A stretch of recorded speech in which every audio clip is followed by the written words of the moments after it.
give me the hosting, co-host. Okay. I got it. Let's see. Okay, good. Good. So I'm going to pull this up for us. Oop. Share screen. Wait a minute. Screen. Just me. Good. Okay. So I yeah, there we go. It's up. I'm not going to try to go too long. I have a lot of material, but I know it can take forever. I came to me because Rosa, who's not here, she's concerned about our security and how we're handling security here at the door. But she had mentioned to me that she had talked, maybe it was Carmen, I don't remember who, about abortion and the position that abortion should be outlawed. That was her position.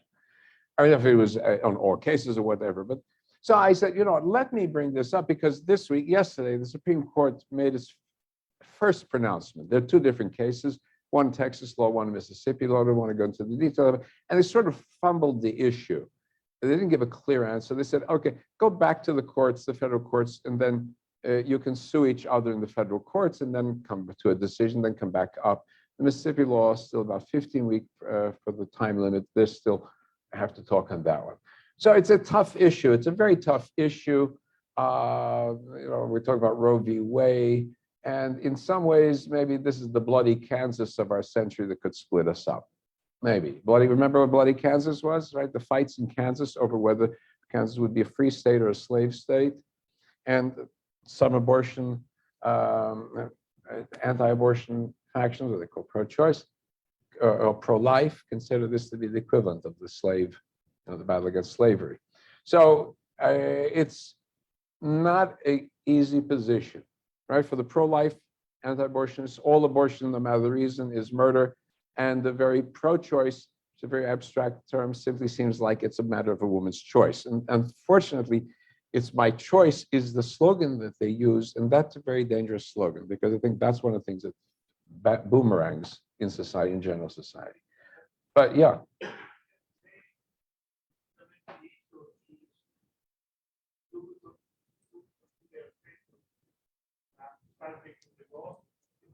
Okay, so that's what we want to get to, right?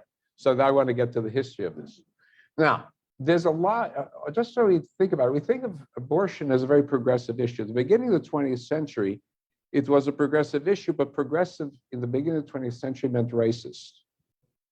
It meant that you instituted policies for the betterment of the American, which was a white population, limiting immigration of undesirables, and restricting the growth of what the establishment, who considered this progressive because it was scientific. Remember, this word scientific is a very, very loaded word. Blacks would be the natural first choice. Jews, Italians, pretty big umbrella. And went hand in hand with the original IQ tests, right? Stanford test. It was in World War I, actually, starting World War I. Well, the models that it was predicated on were based on giving tests to new immigrants, and then based on new immigrants not passing the test, said, here's proof they are mentally inferior. Well, they were new immigrants, they couldn't speak English, and the test was designed in English. It was designed intentionally to make them stumble. And it went hand in hand with eugenics. Now, Margaret Sanger was not one of the racists in this story, but Planned Parenthood. She was in favor of working with Black Americans, for example. The idea not against, but with them of the issue of abortion. But others, again, with the theme of eugenics, how could we breed a better kind of humanity?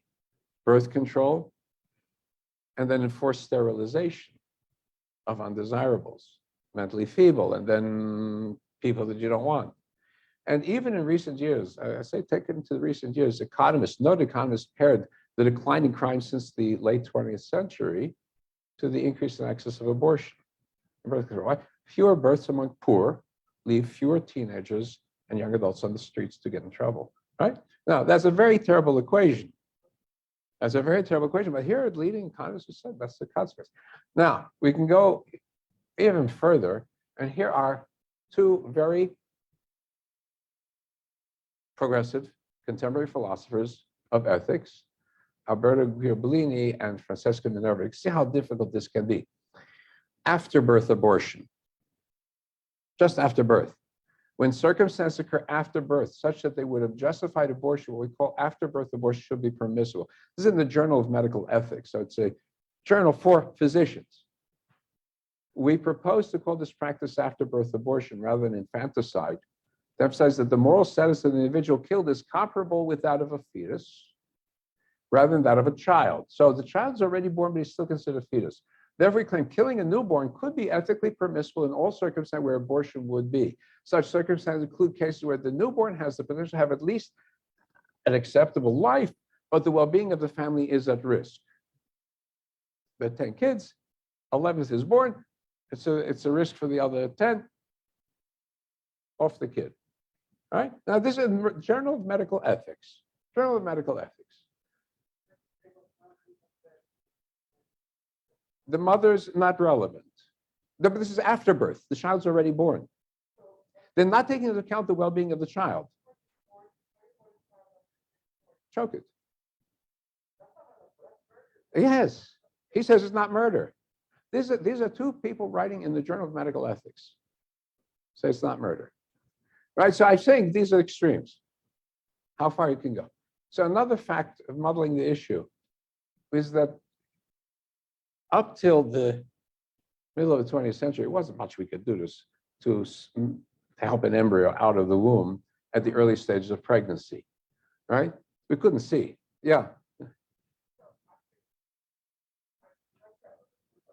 Yeah.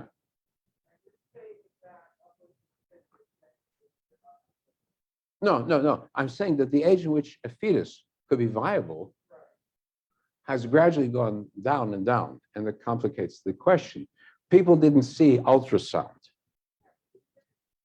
until, and so some of the reaction is seeing ultrasound of the fetus, heart beating and so on. It's a strong emotional impact on a lot of people. So I know acquaintance of mine, neonatologist, was head of a division of one of the hospitals here, and he was appalled at abortion because he, from his work, saw the embryo as a full-fledged human being from the beginning. From his work, right? So I'm just saying these are perspectives. Now, these are not necessarily religious perspectives. These are from a very secular perspective. Now, where it becomes difficult is going back to the Catholic Church and influencing the Protestant Church, especially among evangelicals. So abortion, yeah, okay, good, yeah.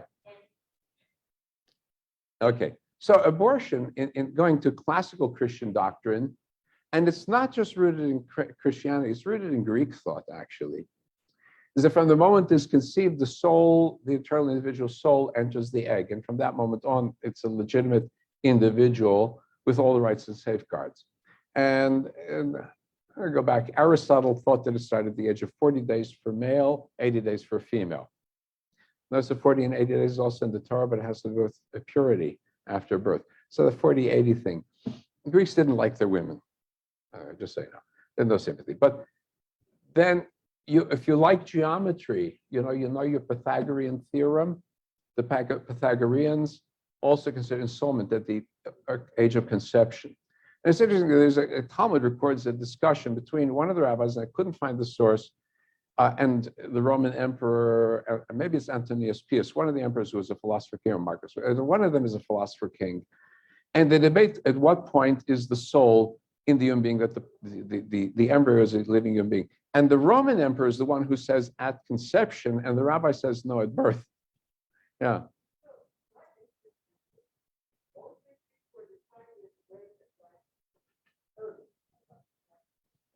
Yeah. Those are the roots, yeah.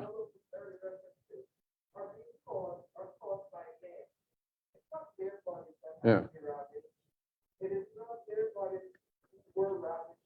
Right. So my question is, why don't women, who are 50% of the population, don't all jump 51? Don't they all go onto the abortion bandwagon? The they don't. So you're saying that women who think that life at birth has been co-opted by the males, so you're denying women autonomy. You're denying women autonomy. Just like men, there are men who believe, yeah, true, that women should have authority over their bodies. Are you going to say they've been co-opted by the women? No, people have autonomy in decision. Yeah, people have autonomy in decision making. They should. We should.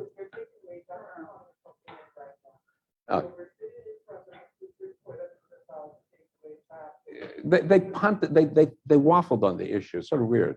It's a weird decision. They threw it back to the federal court. It's a weird decision. I was on one of them. They came out of one. Yeah. Yeah, it's a weird one. Yeah.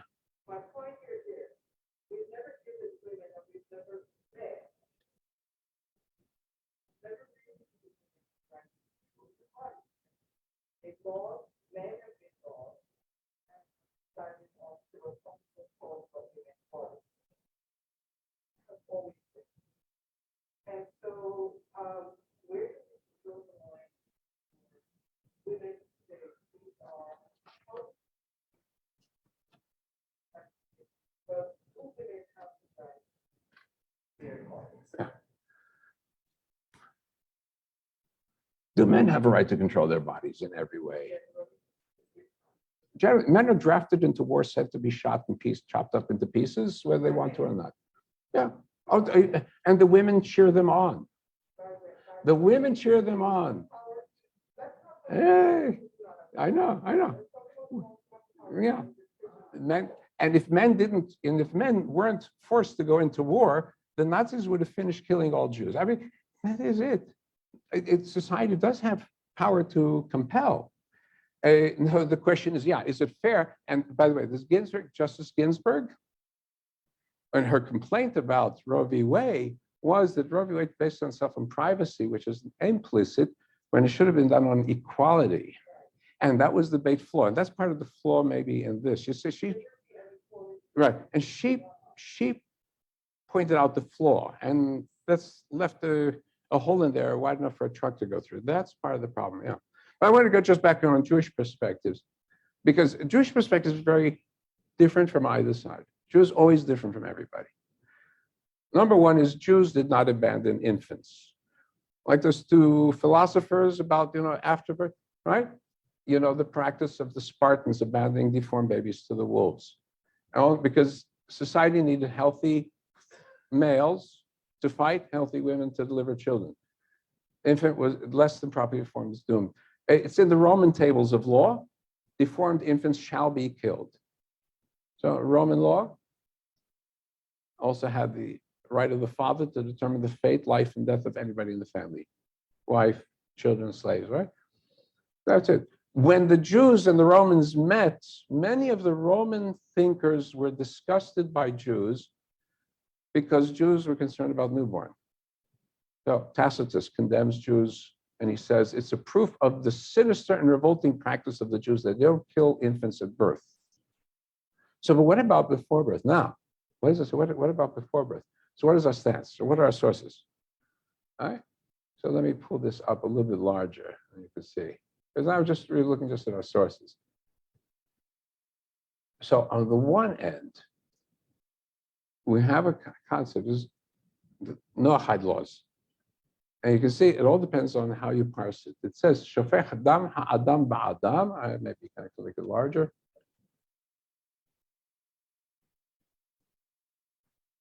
Right? Damo yishafech. So the one who spills the blood of a human, then it says ba'adam. Is it by a human or with a human or in a human? His blood shall be shed because the human being is made in divine image. So you see this translation that says, whoever sheds the blood of man, comma, by man shall his blood be shed. That is the standard translation, also standard rabbinic interpretation, except some of the other rabbis say, wait, there is no comma after, or there's no comma in Hebrew, but it's a breath, a stop. It's not after ha'adam, but it is ha'adam ba'adam. The blood of the man inside the man. What is the blood of the man inside the man? The embryo. All right, that's Rabbi Yishmael. A tight reading. Okay. So so is that clear or not? by itself. Could be, could not be. So now, so we've got an if-then hypothetical. So where else can we go to? Yeah, what other source do we have? So you go, the one case we have that discusses the question of abortion or miscarriage or the death of the infant is in Exodus 21, Mishpatim, and it's the source of the text that we have for eye, tooth for tooth. Life for life.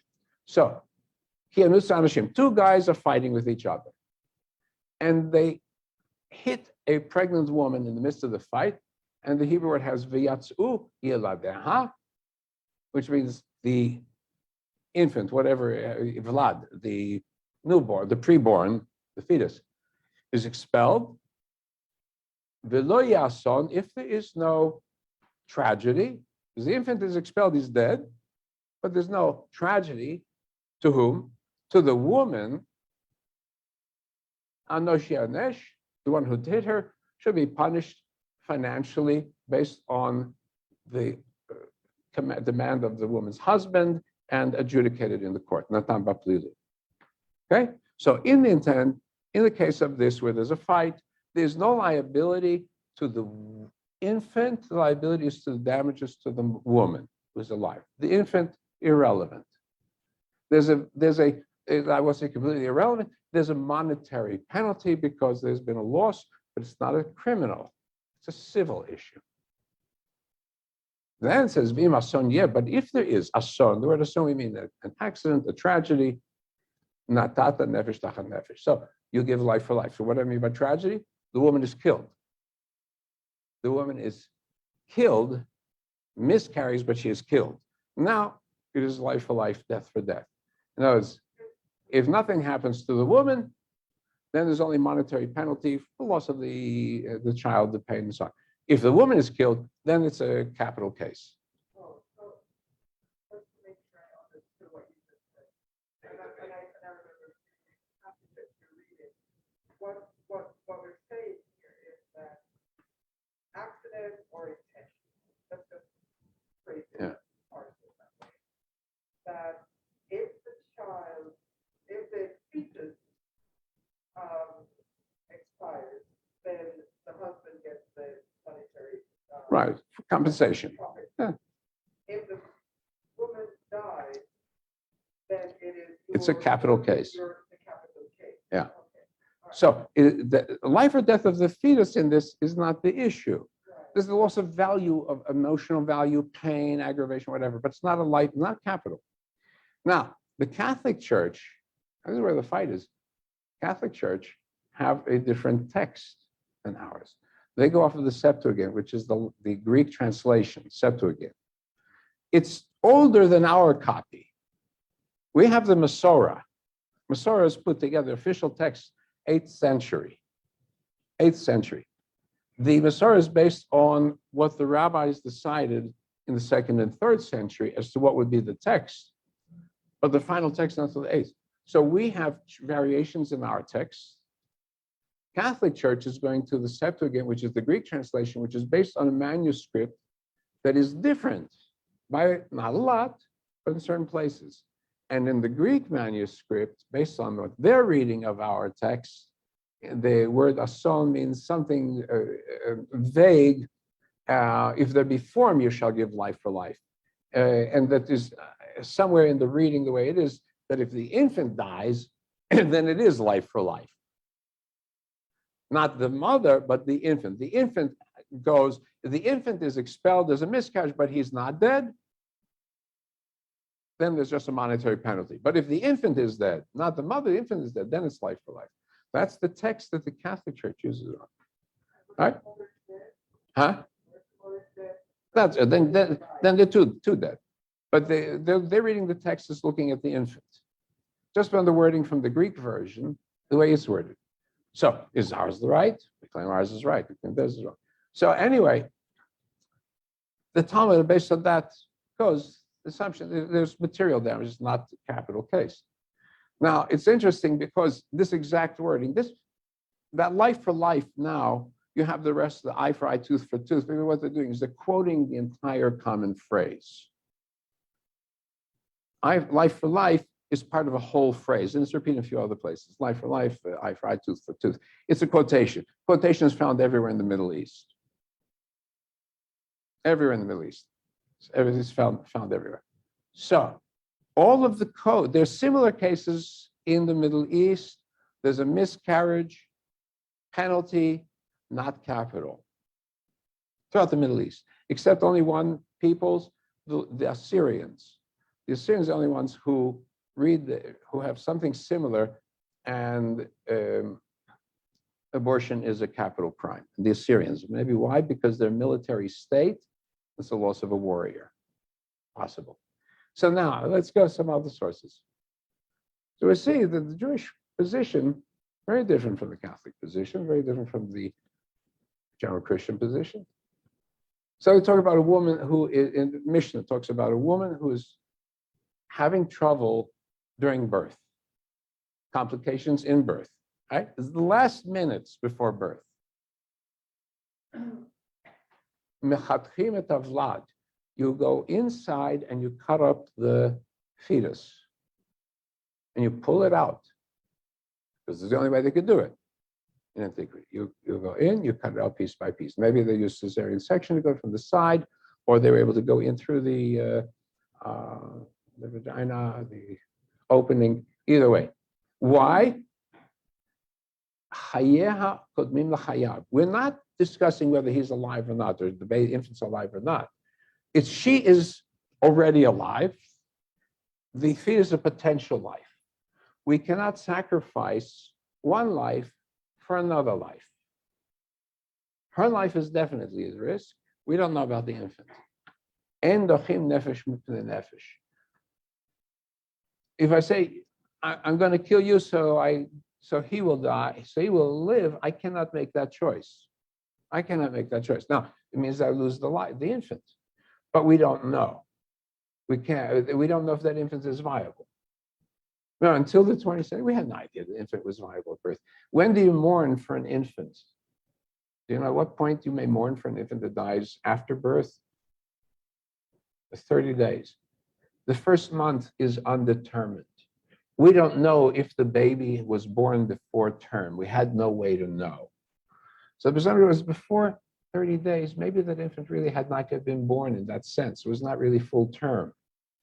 And what was the odds of children staying alive after birth? Not so good, not so hot, right? So that's an imponderable. Whereas the woman is alive right now, right?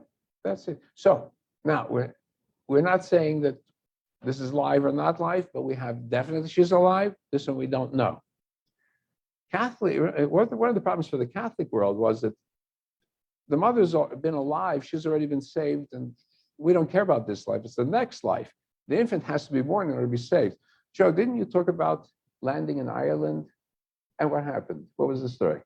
Well, a cousin of mine, they were pregnant, they were coming from Germany. They were there. But so she went into labor on the plane. Yeah. But they made an emergency landing in Ireland. I took her to Catholic hospital. She needed cesarean, but she then Catholic don't believe in it. She died in birth. The baby lived 6 hours.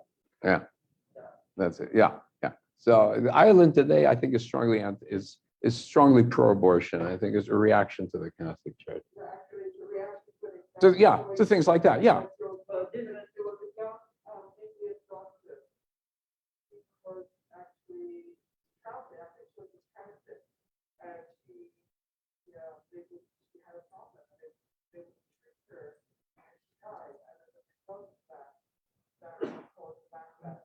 Wow. Okay. Yeah. So Jewish law, I say, is very. Yeah, but it's the mother's right. Right. Life and death. The infant takes precedent. The infant takes precedent. So Jewish law is much more practical. Embryo in Jewish law is not considered a living entity in terms of personhood. No legal rights, cannot inherit property. No purchase can be made in the name of an unborn child. No legal transactions can be made on the name of someone who we do not know exists or not. So even more, I might say it's cold-hearted. You may even say, well, it's very cold-hearted, but status of the fetus is ubar yerachimo. The fetus is the same as the mother's thigh. Just as there's a thigh, there's an arm, there's a leg, there's a fetus. We consider part of the mother. Now, biologically, we know that's not true. Biologically, we know that's not true. So we may say it's a pragmatic decision, not a biological decision. And so, only after birth is a child considered fully alive. Now, even more, why? What's the grounds? Terminating pregnancy in and of itself not an act of murder. Rabbis required abortion in the case of physical danger to the mother. And they extended it to mental danger of the mother up to the moment of birth. So that if the birth would be traumatic in such a sense that it might force the mother into a psychiatric situation, extreme depression, whatever it might be, sufficient grounds. There's another kind, and again, I don't see Christians talking about it this way. Where the mother is in danger, the fetus is considered rodef, which means the hunter. Very cruel term to say. The fetus is considered a hunter. And the hunter, whether he's human or not, the hunter is out to kill the hunted. Our obligation is to save the one that is the hunted. In this case, the infant coming out is acting as if a pursuer, a potential murderer to the mother. And some of the rabbis in discussions use an odd term. They say, the woman is rodef min hashamayim.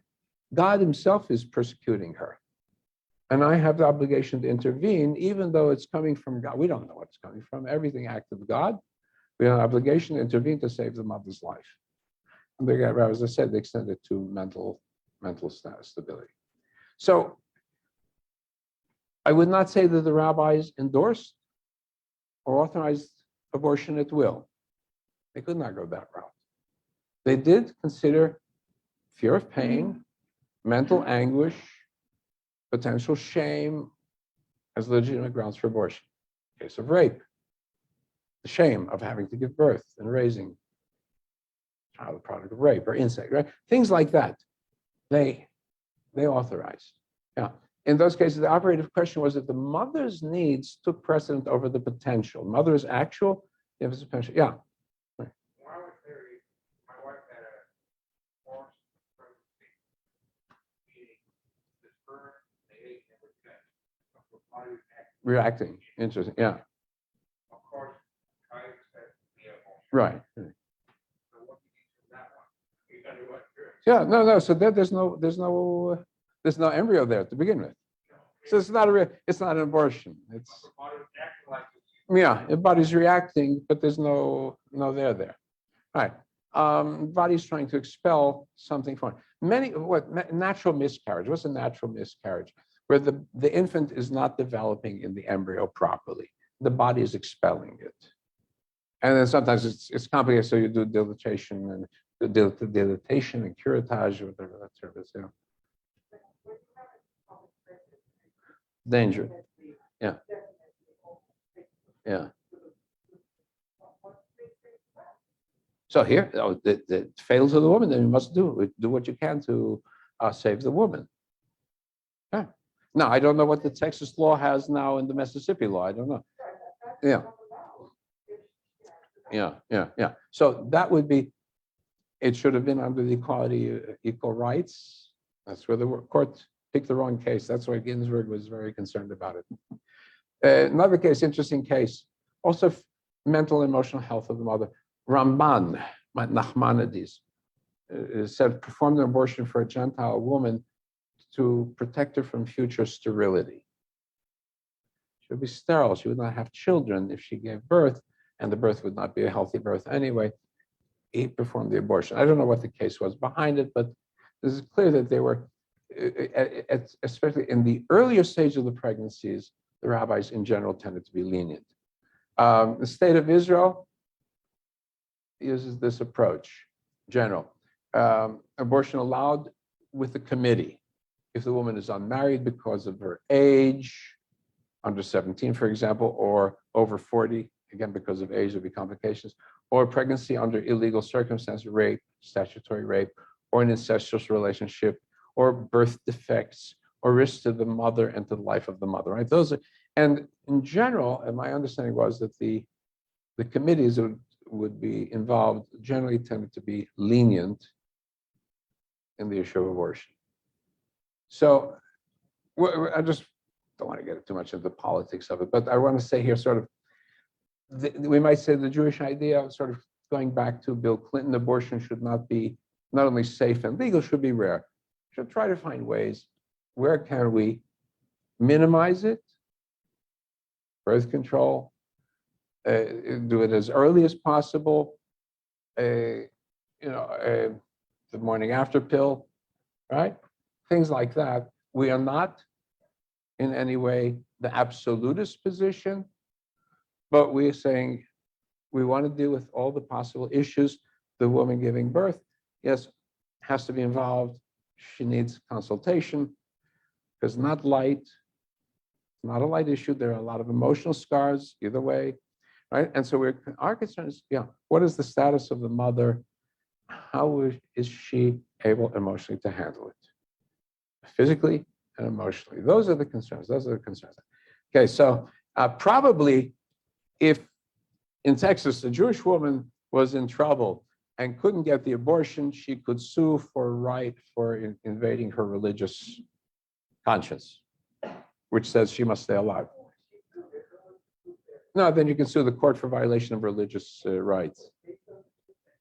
Oh, no, it's not on this decision. You're suing the state on the basis of infringing religious rights. They didn't touch on that.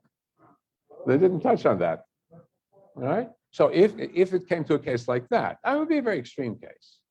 But it would be a case like that. So those are my talking points. For this Shabbat. And with that,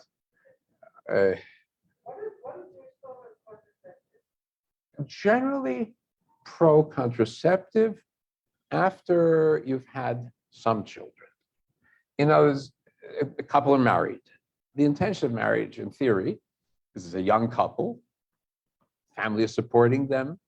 That's what we always did. They should have children. And then, according to Hillel and Shammai, it's a boy and a girl, or it's two boys and two girls. Whatever is the natural amount needed, that's where you're going to have viable family, one after the other. So we say that already rabbinic sources talk about that.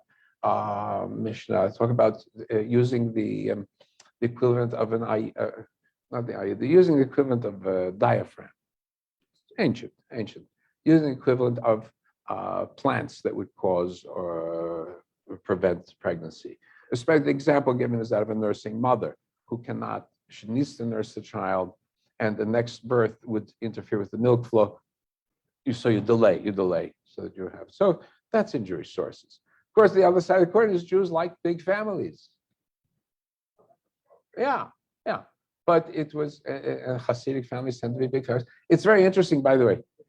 Of the developed countries, Israel has the highest birth per capita, not just among the religious Orthodox Jews or the Arabs, but in the general population. Unique. Americans don't have that rate. Europeans don't have that birth rate. The birth rate is dropping, by the way, even in the Muslim world, the birth rate is dropping and so on. Israel's the only country that would say, it's above the reproduction rate. The only country of the developed countries. Yeah. No, even the non-Orthodox. That's the thing. It's a three-child average, even among the non-Orthodox. That's what's interesting. 3 child. Yeah.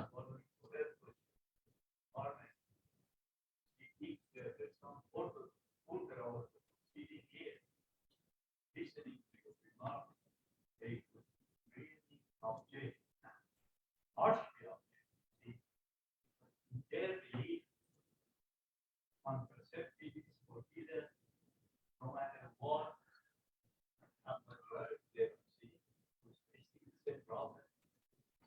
I don't know which Shulchan Aruch they're reading. It's the Mishnah that talks about it. Very explicit, very explicit. They have their own Shulchan Aruch. They go their way of the highway.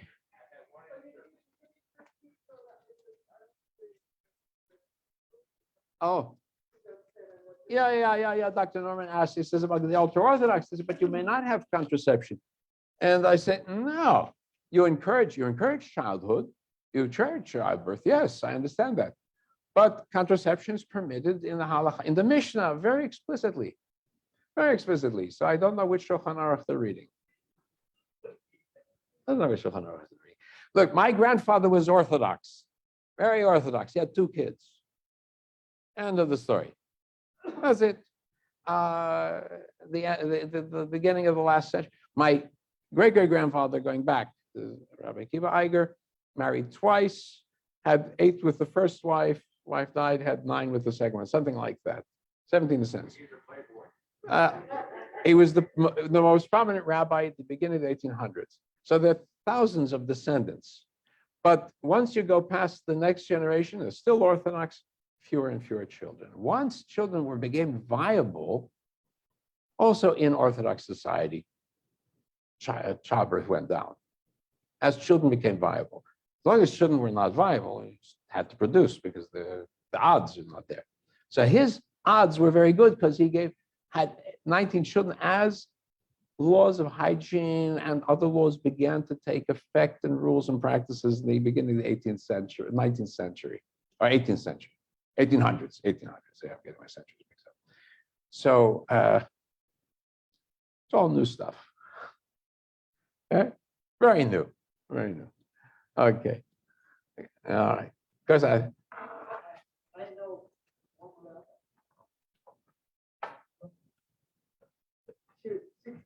16 children. Yeah. No, okay. God bless him. Chabad. Now, so Chabad will also support Chabad. Listen, if you can have the children, you can support them. Fine, good. Joseph has only 2 children. The rabbi said, during the famine in Egypt, while the Egyptians had famine, he had plenty, but he only had 2 children. They said, in time of scarcity, one does not go about having children. Now, of course, then they said, what was the best method? Just don't have any relations with the wife and you won't have children, right? But the idea is there.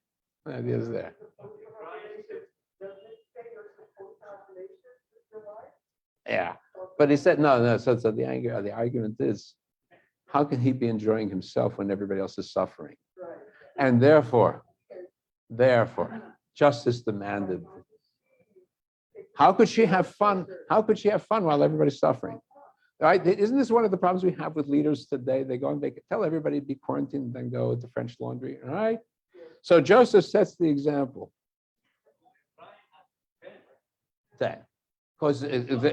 Because then they had food.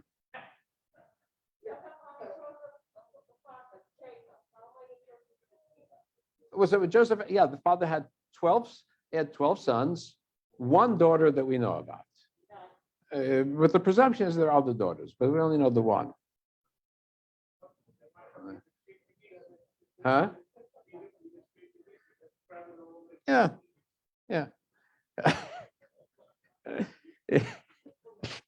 That's true.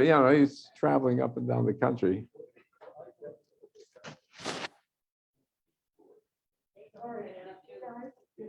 Okay.